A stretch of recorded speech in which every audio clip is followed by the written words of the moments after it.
Hello everyone, good morning. আমি Krittika, welcome back to my channel.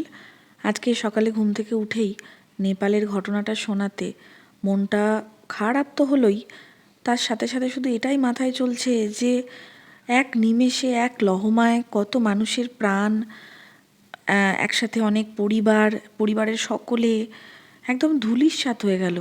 মানে কেউ টেরই পেল না, তার আগেই সব শেষ। প্রকৃতির কাছে মানুষ কতটা অসহায় এই সময়গুলোতেই তার প্রমাণ পাওয়া যায়। এই অপূরণীয় ক্ষতির যে কি হবে তা কেউ জানি না। এবং যে কোনো সময় যে কোনো জায়গাতে যে কোনো মানুষের জীবনে এইরকম দুর্বিষহ ঘটনা ঘটতে পারে। এই যে আমরা আগামীকাল কোথায় যাব, বা দুদিন পর উইকেন্ডে কোথায় ঘুরতে যাব, আগামীকাল দুপুরবেলা কি রান্না করব, এগুলো যে প্ল্যান করে রাখি, অথচ আগামীকালটাই আদৌ আসবে কি না সেটাই আমাদের জানা নেই। আমরা প্রত্যেকটা দিন আশাতেই বাঁচি।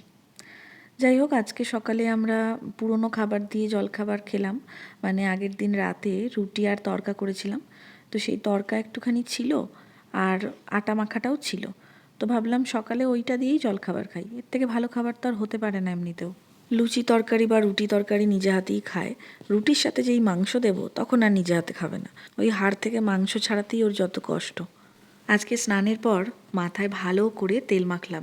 ভিজে চুলে তেল মাখতে অনেকে বারণ করে ঠিকই, তবে আমার মনে হয় যেন ভিজে চুলে তেলটা আরও ভালোভাবে চুলের গোড়ায় মাসাজ করা যায়। ভিজে চুলে তেল মিশলে চুলটা শোকাতে দেরি হয় বলেই বোধহয় বারণ করে। তো যাই হোক, এখানে এত ড্রাই ওয়েদার আর আমার স্কিন তো প্রচণ্ড ড্রাই। তার মধ্যে আবার মাঝে এই উইকেন্ডে ঘুরতে গিয়েছিলাম। ঘুরতে গেলে তো সারাদিন চুলটা খোলা থাকে, তাতে করে চুলটা আরও নষ্ট হয়ে যায়। আর এমনিতেও এখানকার জলে চুলটা প্রচণ্ড রাফ হয়ে গেছে আমার। ইন্ডিয়ায় থাকতে তো কবে লাস্ট চুলে তেল দিয়েছি তা মনে পড়ে না।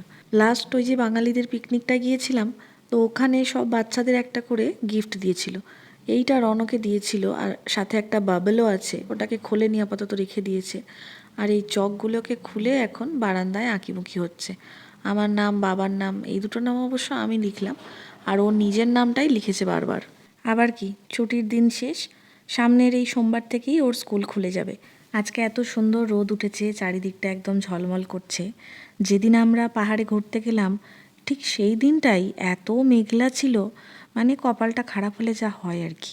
আজকে রনর ইচ্ছা রাতেও স্যান্ডউইচ খাবে, তো ওটাই বানিয়ে দিলাম। আর আমরা দুপুরে যা বানিয়েছিলাম সেটাই খেলাম, আলু পোস্ত, ডিমের অমলেট করে আলু দিয়ে ঝোল আর ভাত। সিদ্ধ ডিমের ঝোলের থেকে এই অমলেট করে ঝোলটা যে কি ভালো লাগে, পুরো ঝোলের মধ্যে ডিমের একটা ফ্লেভার চলে আসে।